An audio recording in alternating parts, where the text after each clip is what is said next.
Sand and salt spreaders were developed in the United States in the middle of the 20th century. Before that, crews kept winter roads safe by shoveling sand and salt from trucks. Things got easier when mechanical spreaders took over the heavy lifting. Winter storm brewing? Sand and salt spreaders have it covered. They distribute salt to melt the ice and sand for traction. They start with two big sheets of stainless steel. Computer-driven plasma torches carve the steel into the 4 panels that will be used to build the hopper. Next, the operator transfers the panels to another computerized machine.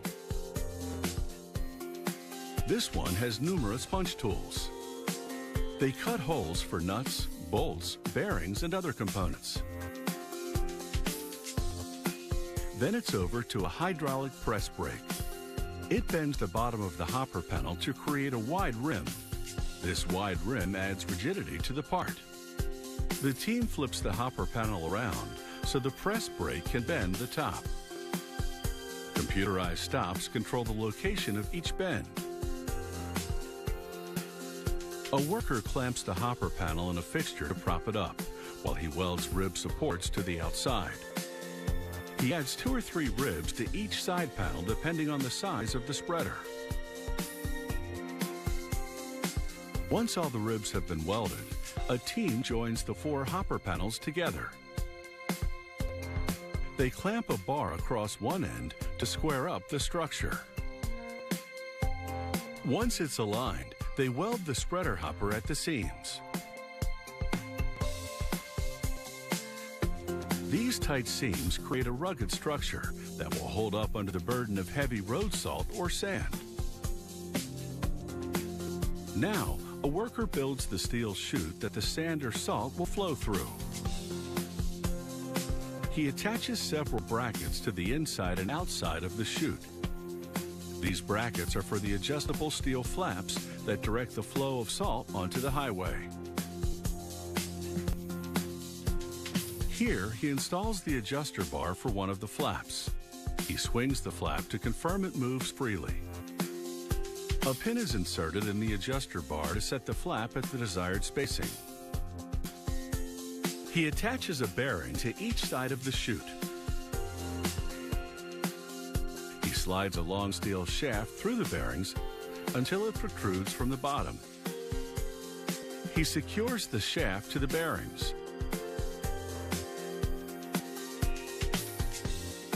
and mounts a flexible plastic spinner to the protruding shaft.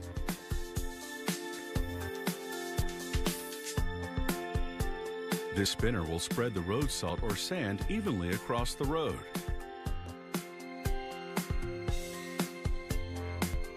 Customers on tighter budgets sometimes choose salt spreaders, made of mild steel instead of stainless. They spray a dry powder coat onto these units. Then they roll the part into an oven to bake it on. This durable finish will protect the hoppers from corrosion and general wear. Now back to the stainless steel spreader. The team fastens a gearbox to the side of the hopper.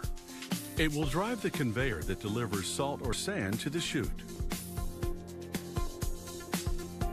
A worker temporarily powers the gearbox with a drill to assist in the installation of the conveyor. He pushes the conveyor forward until the gearbox takes over. He installs a feed gate at the opening and screws the lever to the side of the hopper.